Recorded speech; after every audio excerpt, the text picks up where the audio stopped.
2주 만에 이 자리에서 다시 하나님 말씀을 나누게 되었습니다. 여러분께서 기도해 주셔서 저희 가족이 지난 한 주간 휴가를 잘 보내고 왔습니다. 팬데믹 시작하고 나서는 처음 이렇게 집을 떠나서 이렇게 외출했던 것 같습니다. 어디로 갈까 하다가 이 사람들이 또 많은 곳은 좀 위험할 것 같아서요. 플로리다의 잭슨빌 근처에 있는 조용한 바닷가에서 정말 사람들 별로 많지 않은 곳에서 좋은 시간을 보내고 왔는데요. 이렇게 하루가 24시간이라고 하는 건 모두에게 동일한 일이죠. 24시간, 시간은 모두에게 똑같이 흘러갑니다. 참 신기한 것은 휴가 중에 있거나 혹은 여행을 하거나 했을 때 흘러가는 시간은 훨씬 빨리 지나가는 것 같습니다. 집으로 돌아갈 때가 되자 저희 아이들이 하나같이 이렇게 이야기하더라고요. 벌써요? 하루만 더 있으면 안 돼요? 그렇게 이야기하는 이야기를 들었고요. 종종 요즘에 이제 많은 가정들이 휴가를 보내시다 보니까 페이스북에서도 우리 교우들 휴가지에서 보내신 그 사진들을 제가 종종 보는데요. 이제 다 마치고 집에 돌아오는 길에 차 안에서 아쉬운 마음에 이렇게 우는 그런 아이들, 눈물을 흘리는 아이들의 귀여운 사진들도 보았습니다. 이렇게 좋은 시간을 보냈을 때 우리가 주로 자주 우리 입에서 나오는 질문은 How fast가 아닐까 싶습니다. How fast? 왜 이렇게 시간이 빨리 갔지? 벌써 끝났어? 라고 하는 거죠. 반대의 경우는 어떨까요? 지금은 이제 한국의 자가격리 기간 2주 좀 취소되어 있는 상황입니다만은 이전에 한국 방문하실 때 2주 동안 자가격리하신 분들 많으셨을 것입니다. 원치 않는 시간, 그 답답한 장소에서 혼자 자가격리를 보내야 했을 때 2주는 얼마나 깁니까? 공부를 싫어하는 학생들이 학교에서 수업을 받는 그 시간은 또 하루는 얼마나 시간이 천천히 흘러가던가요? 그럴 때는 How fast가 아니라 반대로 어떤 질문이 나오겠습니까? How long? 어느 때까지입니까?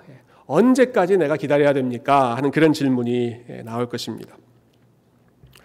좀 어려운 질문을 하나 던져볼까요? 여러분 오늘도 이렇게 주일 아침에 함께 예배드리고 계시는데요. 예배드리는 시간은 여러분에게 어느 정도 속도이십니까? 자, 축도를 마치고 예배 끝났습니다라고 했을 때 How fast? 아니 벌써 끝났어? 아니 예배 더 드리고 싶은데 벌써 끝났어? 하는 심정이십니까? 아니면 설교가 진행될 때 계속 시계를 보시면서 이게 언제 끝나나? How long? 어느 때까지입니까? 라고 하는 마음이십니까? 자, 이렇게 말씀드렸으니까 오늘은 시계 보는 분이 없으실 거라고 기대하는 마음으로 말씀드렸습니다. 여러분 오늘 읽은 시편을 보면 시작하자마자 동일한 질문이 4번이나 반복되고 있죠. 1절과 2절 말씀 제가 다시 읽어보겠습니다. 여호와여 어느 때까지니까? 첫 번째 나왔습니다. 나를 영원히 잊으시나이까? 주의 얼굴을 나에게서 어느 때까지 숨기시겠나이까? 2번 나왔죠. 나의 영혼이 번민하고 종일토록 마음에 근심하기를 어느 때까지 하오며? 3번. 내 원수가 나를 치며 자랑하기를 어느 때까지 하리이까? 4번에 걸쳐서 다윗이 어느 때까지입니까? 라는 질문을 반복해서 던지고 있습니다. 이 시를 쓰고 있는 다윗이 얼마나 답답한 시간을 보내고 있을까 하는 것 단적으로 보여지고 있는 것이 4번이나 반복되고 있는 질문이죠. 구체적으로 무슨 상황인지는 자세히 설명되고 있지 않지만 여러분 지금 다윗이 괴로워하고 있는 것은 감당하기 어려운 큰 문제가 닥쳤다라고 하는 그것 때문이 아니라 어떤 문제가, 어떤 상황이 끝날 줄 모르고 계속해서 오랫동안 지속되고 있다 하는 게 지금 바울의 마음을 짓누르고 있는 답답함입니다. 어느 때까지니까? 라고 하는 질문이 이 다윗의 심경을 대변해주고 있죠. 얼마 전에 이제 한국 TV 방송을 보다가 축구 선수 박지성 선수가 인터뷰하는 내용 제가 기억나는데요. 여러분 박지성 선수 좋아하시죠? 많은 분들이 잘 아실 겁니다. 축구 선수로서의 삶을 은퇴하고 나서 지금 여러 활동들을 하고 있습니다만은 요즘에 제일 많은 시간을 보내는 것은 어린 자녀 둘 아마 아들, 딸, 어린 자녀들 있는 것 같은데 그 아이들 양육하는 시간 제일 많은 에너지를 쏟고 있다고 합니다. 그 방송에서 이렇게 질문하더라고요. 축구 선수로 경기를 뛰는 게 힘드세요? 아니면 아이들 보는 육아가 힘드세요? 박지성 선수가 뭐라고 대답했을까요? 1초도 쉬지 않고 육아요 라고 했습니다. 차라리 축구 경기를 2번 연속으로 뛰라는 게 더 편하겠습니다. 그렇게 이야기하더라고요. 박지성 선수의 별명이요, 2개의 심장입니다. 2개의 심장. 얼마나 다른 선수들보다 더 많이 뛰고 더 오랫동안 그 지구력이 있었는지 심장이 2개 있는 사람 같다 해서 박지성을 2개의 심장이라고 부르죠. 근데 2개의 심장 박지성조차 쓰러뜨리게 만드는, 탈진하게 만드는 것이 육아라고 하는 것, 참 재밌죠. 혹시 이 중에 어린 아이들하고 씨름하고 계신 우리 젊은 부부들이 계신다면 여러분 박지성 선수가 리스펙하는 분들입니다. 이게 여러분들에게 좀 위로가 되실지 모르겠습니다.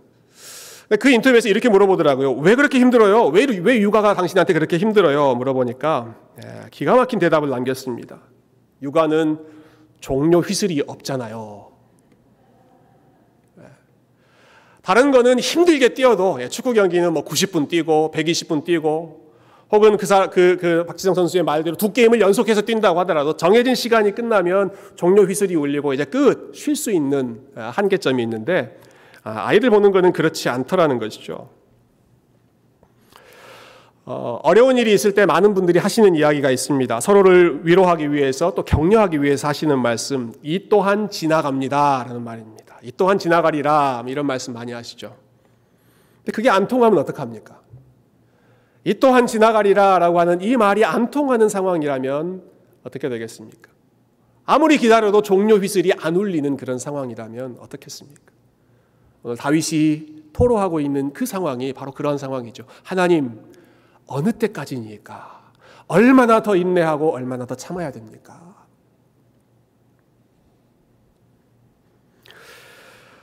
이와 같은 질문을 던질 때가 많이 있습니다. 아마 이 시대를 살아가는 분들이 다 동일하게 이 질문 던지실 겁니다. 팬데믹, 코비드-19 어느 때까지입니까? 듣기만 해도 지겨운 이름이지 않습니까? 팬데믹. 백신도 나오는 것 같고 확진자도 좀 줄어드는 것 같고 그래서 좀만 기다리면 우리가 마스크 벗고 자유롭게 예배드리고 자유롭게 친교도 나누고 자유롭게 사람들 만날 수 있겠다. 한국 가고 가족들 만나는 것도 격리 이런 거 없이 그냥 자유롭게 오고 가고 싶을 때 갈 시간이 다가오겠지 기대했는데 다시 상황이 안 좋아지고 다시 마스크를 다 쓰라고 하고 또 확진자들의 숫자가 점점 늘어나고 있습니다. 장기간 지속되는 질병, 육신의 연약함을 가지고 계신 분들, 또 마음의 질병을 가지고 계신 분들은 이 질문이 낯설지 않으실 것입니다. 가족 중에 연약한 가족을 또 장기간 계속 돌보면서 케어하는, 그래서 힘이 많이 빠지는 분들도 계실 것이고, 신분 문제 때문에 오랜 기간 기도하시는 분들도 저희 교회에 많이 계시고, 우리 청년들 같은 경우는 결혼을 위해, 믿음의 배우자를 위해 기도하는 청년들도 있고, 결혼 후에 기다리고 또 기다리고 태의 열매를 기다리는 그러한 가정들도 있습니다.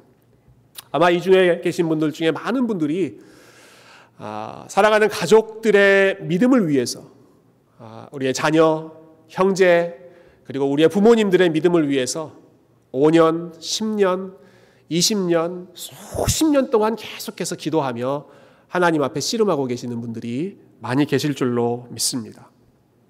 이러한 상황을 겪고 있는 사람들에게 오늘 다윗이 던지고 있는 하나님 어느 때까지입니까? 라고 하는 말은 남의 이야기가 아니죠. 여러분, 이 질문은 나와 상관없는 멀리 있는 어떤 사람이 던지는 질문이 아니라 우리 모두가 고민하고 씨름하고 있는 질문입니다.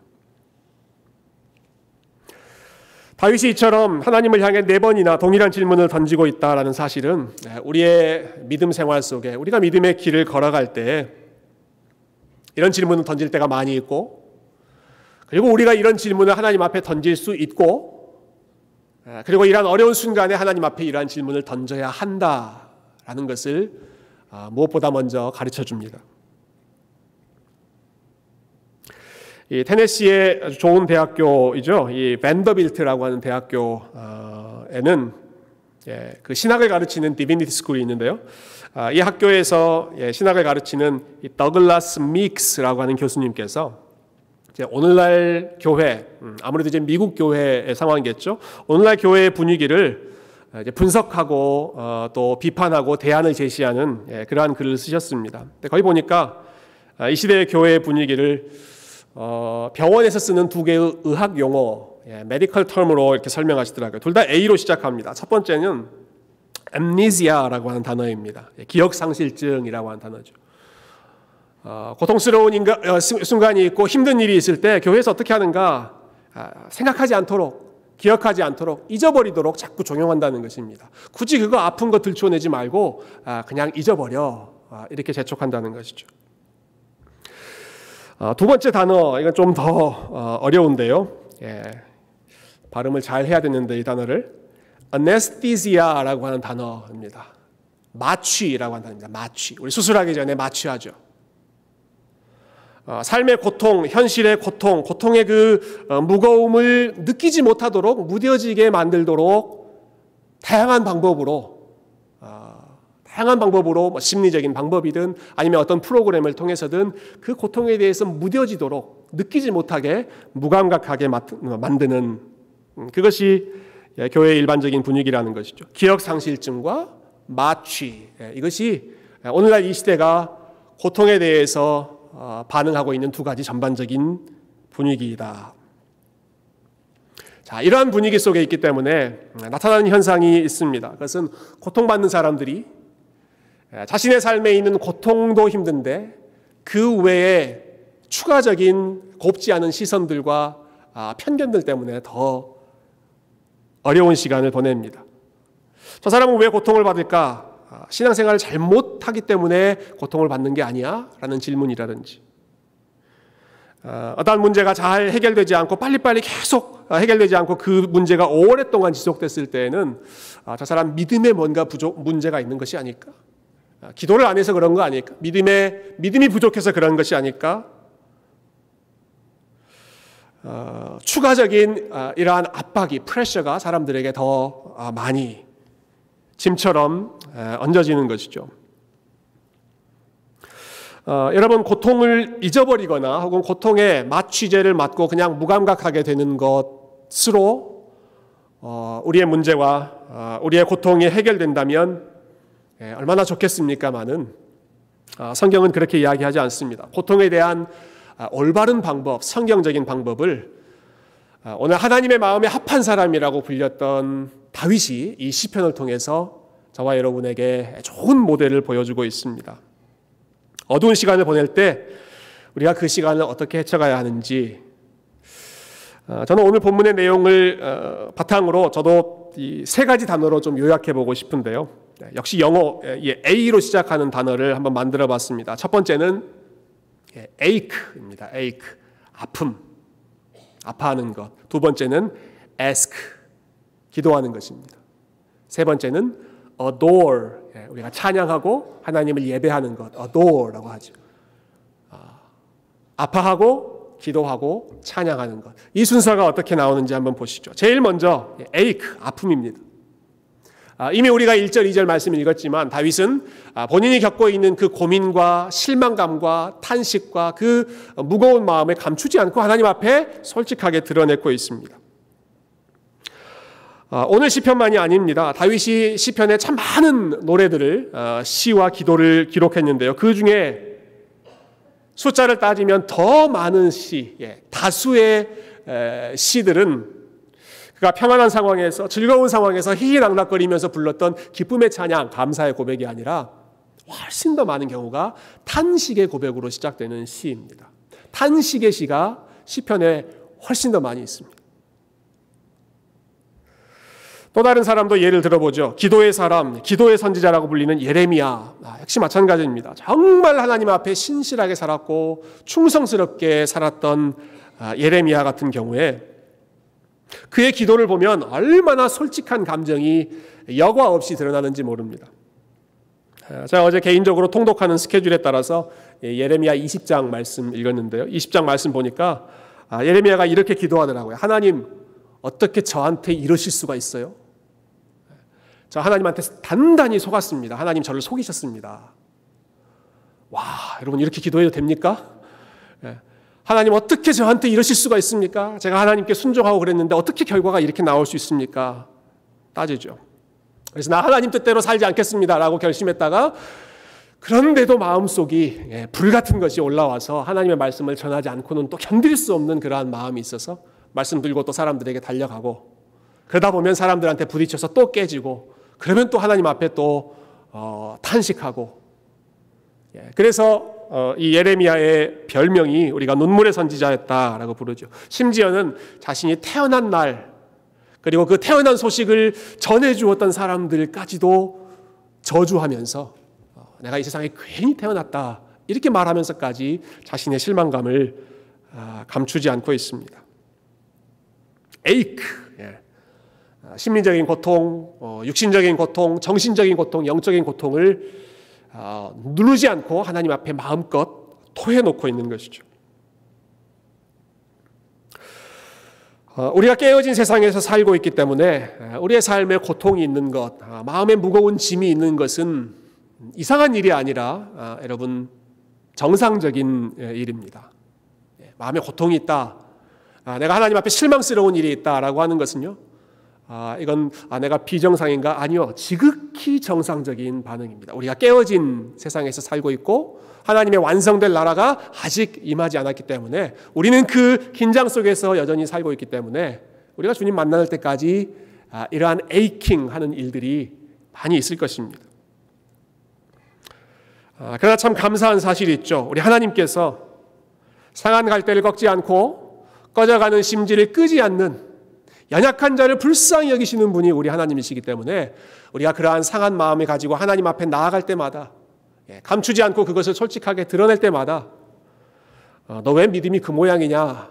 하나님 그렇게 말씀하시는 것이 아니라 오히려 그 사람들을 불쌍히 여기시고 그 사람들의 신음하는 소리에 귀를 기울여 주시는 분이 긍휼이 풍성하신 우리 하나님이신 줄로 믿습니다. 무엇을 보면 알 수 있습니까? 여러분 시편에 하나님을 찬양하는 이 거룩한 시편 안에 탄식의 시가 절반 이상이다라고 하는 사실, 하나님이 그 소리를 외면하지 않으신다는 것입니다. 심지어는 예레미야는 아예 슬픔의 노래, 애가라고 하는 노래만 따로 모으지 않았습니까? 애가, 라멘테이션이라고 하는 책을 성경에 아예 한 권으로 하나님께서 남겨놓으실 정도로 마음껏 울어라, 마음껏 실망감을 표현해라, 마음껏 나에게 탄식해라.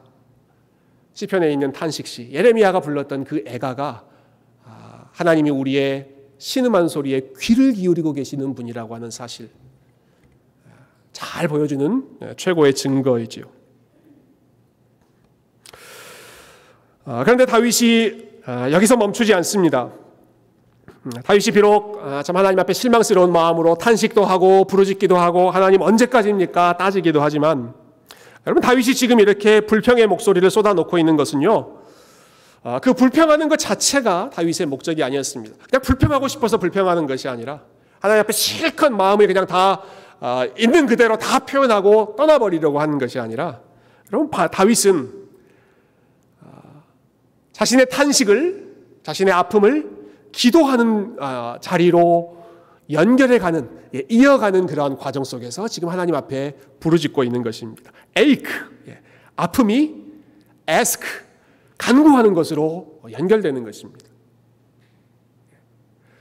하나님께 따지고 있다, 하나님께 원망하고 있다라고 하는 것은 참 부정적인 표현으로, 부정적인 방식으로 표현된 것이지만 하나님을 향한 신뢰를 포기하지 않고 있다는 것이고, 하나님 이 상황 이대로 지속되는 것 저는 원치 않습니다, 좀 바꿔주십시오 라고 본인의 믿음을 표현하는 것이고, 깨어진 그 상황 속에 본인이 머무르지 않고 거기에 대해서 저항하는 것이 이러한 탄식의 고백으로, 질문으로 표현됐던 것이죠. 그래서 다윗이 하나님 어디 계십니까? 라고 질문으로 시작한 후에 하나님 다시 만나고 싶습니다, 하나님을 다시 찾고 싶습니다 라고 간절하게 기도합니다. 3절 말씀 한번 보시겠어요? 다윗이 기도하는 내용 한번 읽어보도록 하십시다. 3절 같이 읽겠습니다. 시작. 여호와 내 하나님이여 나를 생각하사 응답하시고 나의 눈을 밝히소서. 두렵건대 내가 사망의 잠을 잘까 하오며. 여러분, 다윗이 여전히 여호와 내 하나님이여 라고 부르죠. 하나님, 당신 나의 하나님이십니다. 여전히 저희 하나님이십니다. 붙잡고 있는 것이죠. 그리고 나서 하나님께 기도하는데요. 이 기도하는 내용, 우리가 특별히 참 어두운 길을 걸어갈 때 이 기도의 내용을 잘 기억했으면 좋겠습니다. 다윗이 세 가지를 구합니다. 첫 번째는 나를 생각하사. 앞에 있는 성경에는 이제 consider라고 하는 단어로 나와 있는데요. 다른 번역에는 look이라고 하는 더 쉬운 단어로 좀 나와 있습니다. look, 하나님, 나를 보십시오. 숨어 계시지 말고 나를 봐주십시오. look at me, 하나님. 그 다음에 나를 생각하사 응답하시고, 두 번째 응답하시고, 내가 부르짖는 소리 그냥 지나가지 마시고 귀를 기울여 주십시오. 응답해 주십시오. 들어주십시오. 마지막 세 번째는 나의 눈을 밝혀주십시오. 나의 눈을 밝혀주십시오. 여러 가지 상황 때문에, 현실적인 어려움과 마음의 짐 때문에 흐릿해져 있는 나의 눈, 흐릿해져 있는 나의 시력을 주님께서 활짝 열어주셔서 봐야 할 것을 제대로 볼 수 있게 해주십시오. 기도하는 것입니다. Look at me. 하나님께서 저를 봐주십시오. 그리고 저도 하나님 저의 눈을 열어주셔서 Look at you. 제가 하나님을 볼 수 있도록, 하나님이 어떤 분이신지를 흐릿하게가 아니라 선명하게 이 상황 속에서 볼 수 있도록 저의 눈을 활짝 열어주십시오. 그렇게 하시지 않으면 두렵건대 내가 사망의 잠을 잘까 싶습니다. 다윗이 제일 두려워하고 있는 것이 이것이죠. 사망의 깊은 잠 속에 내가 빠져버리면 어떻게 될 것인가. 여러분, 다윗에게 사망의 깊은 잠이 무엇입니까? 하나님에 대한 감각이 무뎌지는 것입니다. 하나님이 잘 안 보이는 것입니다. 하나님의 말씀, 하나님의 음성이 잘 안 들리는 것입니다. 마음에 하나님에 대한 생각이 흐릿해지고 무뎌지고 둔감해지는 것. 그래서 어두운 밤중에 그냥 콜콜 하나님 없이 이 상황 속에 매몰되어서 잠을 자고 있으면 어떡하는가. 하나님, 사망의 잠을 자지 않도록 저의 눈을 밝히 열어주십시오.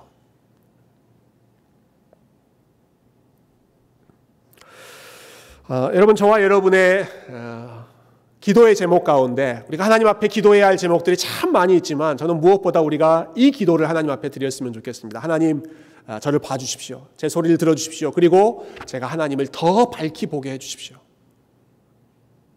여러분, 다윗이 이 시편 13편을 쓸 때 자기의 문제가 무엇인지, 현실적인 문제가 무엇인지에 대해서 구체적으로 언급하지 않습니다. 뭐 질병의 문제라든지, 아니면 사울 왕 때문에 자기가 힘들다든지, 아니면 경제적인 문제 때문에 자기가 힘들다든지 그런 이야기 하지 않습니다. 다윗이 1절에서 가장 힘들어하고 있는 것은 하나님 어디 계십니까? 하나님 왜 안 보이십니까? 하나님 왜 얼굴을 저에게서 가리고 계십니까?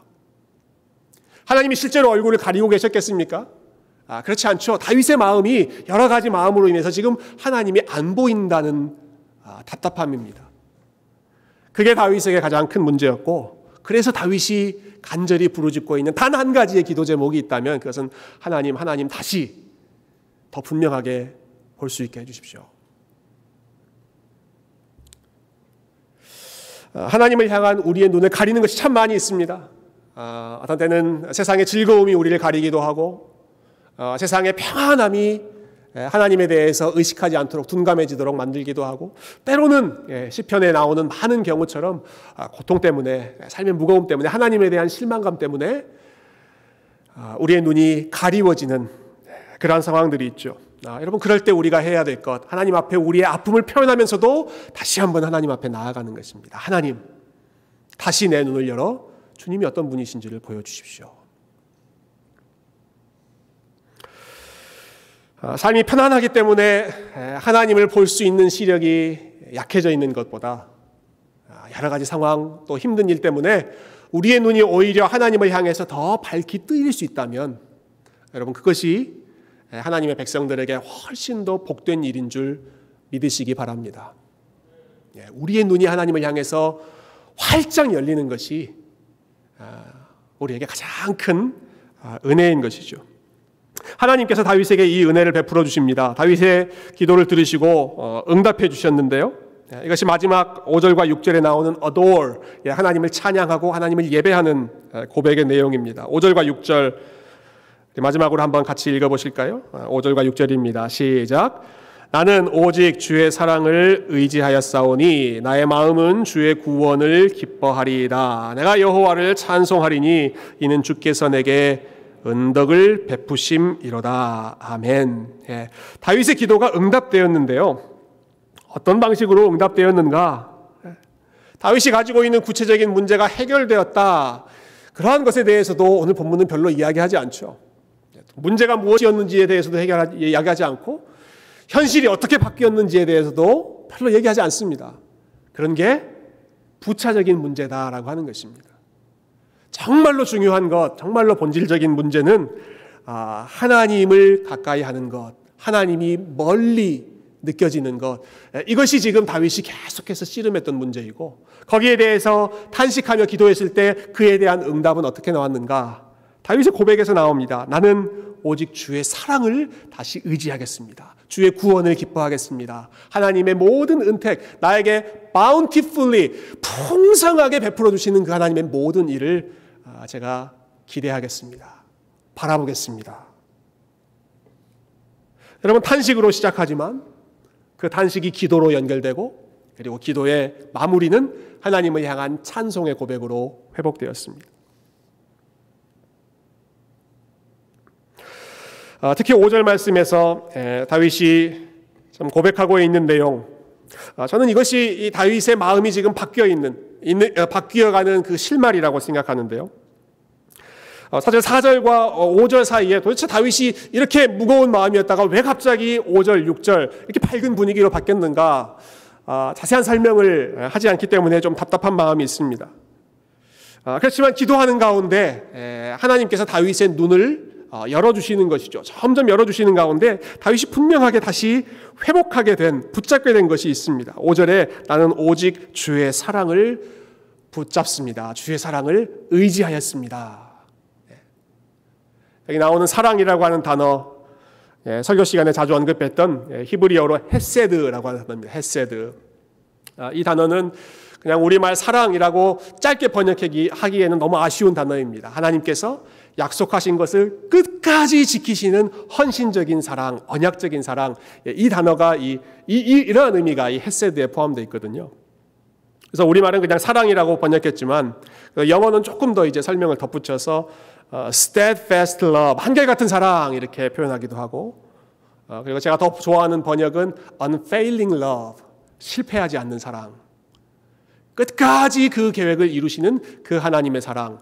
다윗이 그것을 다시 생각하고 기억하고 붙잡았던 것이죠. 하나님 앞에서 기도하고 씨름하는 가운데 하나님께서 다윗에게 보여주셨던 사랑, 약속하셨던 사랑, 베풀어 주셨던 그 사랑이 점점 더 크게 선명하게 드러났던 것입니다. 어렸을 때 광야에서 목동 양을 치면서 아무도 주목해 주지 않았던 그러한 상황 속에서 외롭게 있을 때, 그런데 하나님께서 다윗을 주목하시고 다윗을 찾아와 주셨던 그 하나님의 은혜. 가정에서도 아무도 다윗을 중요하게 생각하지 않고, 아버지도 그렇고 형제들도 그렇고 막내 아들 다윗 그냥 눈 밖에 있었던 그러한 사람을 하나님께서 기름을 부어주시면서 내가 너를 선택했다, 내가 너를 통해서 나의 나라를 이루겠다 약속해 주셨던 그 하나님의 선택, 그 하나님의 은혜를 기억하는 것이죠.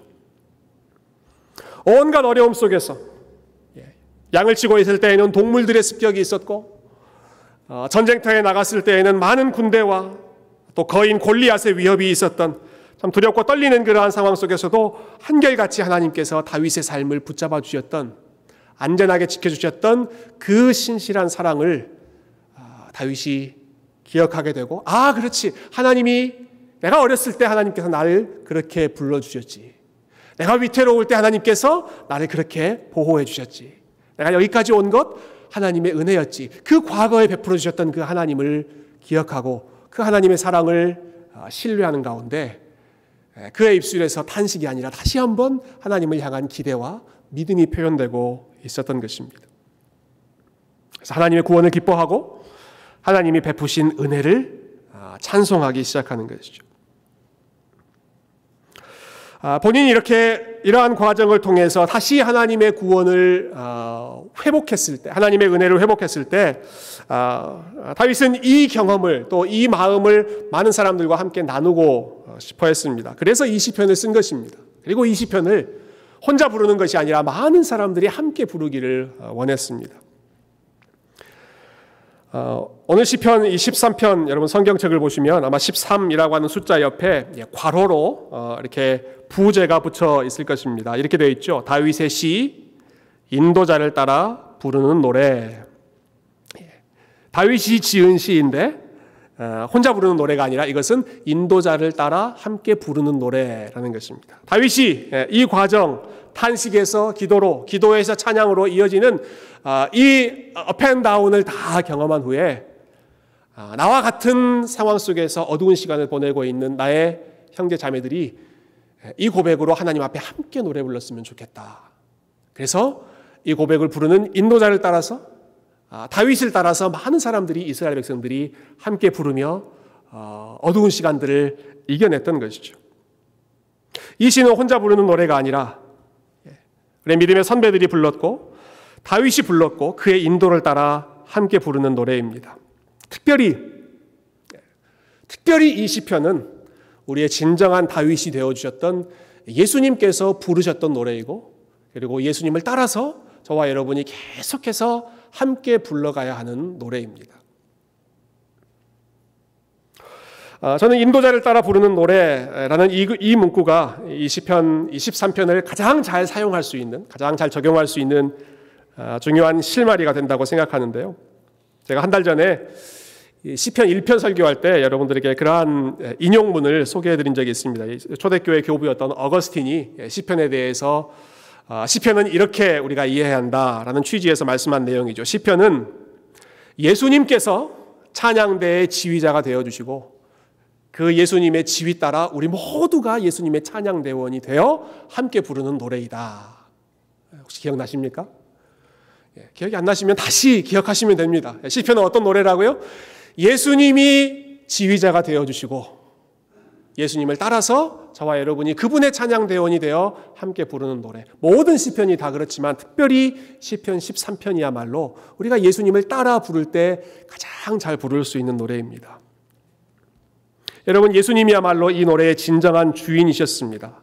예수님이 이 시편의 노래들을 가지고, 가사들을 가지고 기도하시고 탄식하시고 그리고 찬양하셨던 것이죠.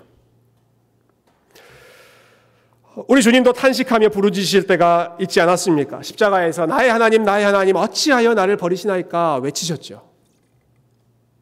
오늘 1절에 있는 말씀과 같은 내용입니다. 여호와는 어느 때까지니까 나를 영원히 잊으시나이까? 주의 얼굴을 나에게서 어느 때까지 숨기시겠나이까? 왜 하나님 멀리 계십니까?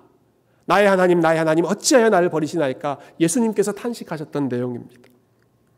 2절은 어떻습니까? 나의 영혼이 번민하고 종일토록 마음에 근심하기를 어느 때까지 하오며, 예수님께서 겟세마네 동산에서 기도하시기 전에 제자들에게 내 영혼이 짓눌려서 죽을 정도이니까 나를 위해서 좀 기도해다오 고백하실 때 하셨던 말씀이죠. 내 원수가 나를 치며 자랑하기를 어느 때까지 하리이까? 십자가에서 참 상대도 안 되는 여러 종교 지도자들이 예수님을 모욕하고 때리고 치고 조롱하고 그랬을 때 아마 예수님 마음 가운데 내 원수들이 나를 치며 자랑하기를 어느 때까지 할 것입니까? 아마 이 고백을 들으셨을 것입니다. 이러한 내용으로 탄식하는 가운데, 그러나 거기서 끝나지 않고 우리 주님 기도하시죠. 아버지, 그러나 나의 뜻이 아니라 아버지의 뜻이 이루어지기를 원하고 내가 끝까지 하나님의 맡겨주신 사명을 걸어갈 수 있기를 원하고, 그래서 그렇게 간절히 기도한 결과는 주님께서 마지막 숨을 거두시는 그 순간에 십자가에서 남기셨던 마지막 말씀이 하나님께 모든 것을 헌신하고 맡기셨던, 의탁하셨던 고백이었습니다. 아버지여, 나의 영혼을 당신의 손에 맡기나이다. 하나님의 선하심을 다시 한번 신뢰하시는 것이죠. 어찌하여 나를 버리시나이까? 라는 탄식으로 시작하지만 아버지여, 하나님은 선하신 분인 줄로 믿습니다. 하나님, 당신의 계획이 완전합니다. 나의 삶을 통하여, 나의 죽음을 통하여, 또 장차에 있을 나의 부활을 통하여 하나님의 나라가 완성되길 원합니다. 당신의 손에 나의 모든 것을 맡겨드립니다.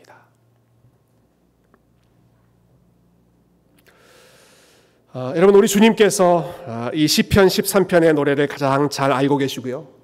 그리고 주님께서 이 시편의 노래를 부르셨고 탄식하셨고 기도하셨고 경배하셨기 때문에 저와 여러분이 사망의 음침한 골짜기를 지나갈 때 그 길을 혼자 지나가게 하시는 것이 아니라 우리 주님께서 우리와 함께 걸어가시면서 이 노래를 함께 부르며 우리와 함께 동행해 주실 것입니다.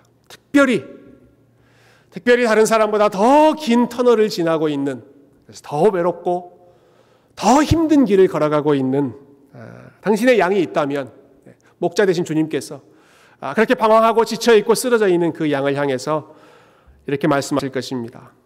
길이 멀고 길이 어둡고 답답해서 많이 외롭고 많이 힘들지. 나도 그랬다. 나도 그런 적이 있었다. 나도 이 시편으로 하나님 앞에서 탄식한 적이 있었고 나도 이 시편 가지고 기도한 적이 있었다. 나랑 같이 노래하자. 나랑 같이 노래하면서 이 어두운 길, 사망의 음침한 골짜기를 함께 지나가자. 저와 여러분을 향해서 우리 주님께서 초대하고 계시는 그 음성을 우리가 이 말씀을 통해서 들을 수 있기를 소망합니다. 사랑하는 성도 여러분, 오늘 말씀을 이렇게 좀 정리해 보고 싶은데요. 선지자 이사야를 통해서 주신 약속의 말씀이 저는 오늘 본문의 모든 내용을 잘 정리해 준다고 생각합니다. 이사야 49장 말씀입니다. 오직 시온이 이르기를 여호와께서 나를 버리시며 주께서 나를 잊으셨다 하였거니와. 이스라엘 백성들도 이 질문을 했던 것입니다. 여러 숱한 경우에 하나님 왜 우리를 잊으셨습니까? 왜 기억하지 않으셨습니까? 라는 질문했을 때 하나님께서 뭐라고 답하셨습니까? 15절 보여주시겠어요? 여인이 어찌 그 젖 먹는 자식을 잊겠으며 자기 태에서 난 아들을 긍휼히 여기지 않겠느냐. 그들은 혹시 잊을지라도 나는 너를 잊지 아니할 것이라. 16절, 내가 너를 내 손바닥에 새겼고 너의 성벽이 항상 내 앞에 있나니.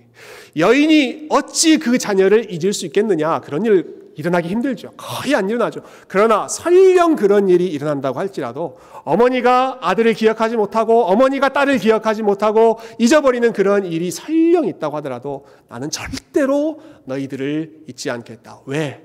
내가 너희들을 내 손바닥에 새겼기 때문에. 절대로 잊지 않으려고 내 손바닥에 새겼기 때문에. 어떻게 새기셨습니까? 손바닥에 새겼다, 상징적인 표현, 은유적인 표현일까요? 예수 그리스도의 손바닥에 박혀있던 십자가가 하나님께서 저와 여러분의 이름을 그분의 손바닥에 친히 새기셨다는 증거입니다.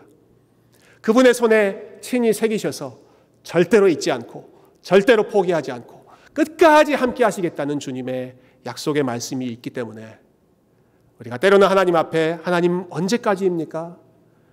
하나님 삶이 왜 이 모양 이 꼴입니까? 왜 이렇게 힘듭니까? 라고 탄식하는 순간이 있다고 할지라도 여러분 그 탄식의 고백을 기도의 자리로 가지고 가시고 하나님과 씨름하시는 가운데 주님께서 주시는 은혜로 이전보다 더 하나님을 향한 눈이 밝아지시고 이 노래로 직접 찬양하며 기도하며 탄식하셨던 주님께서 저와 여러분과 함께 울기도 하시고 웃기도 하시고 기뻐하시기도 하고 이 노래를 부르며 우리의 광야의 삶을 인도해 주시는 그 친밀한 목자의 손길을 더 세밀하게 그리고 더 확실하게 느끼며 걸어가실 수 있는 우리 아틀란타 세교의 모든 주의 백성들이 다 되시기를 주님의 이름으로 축원드립니다. 함께 기도하겠습니다.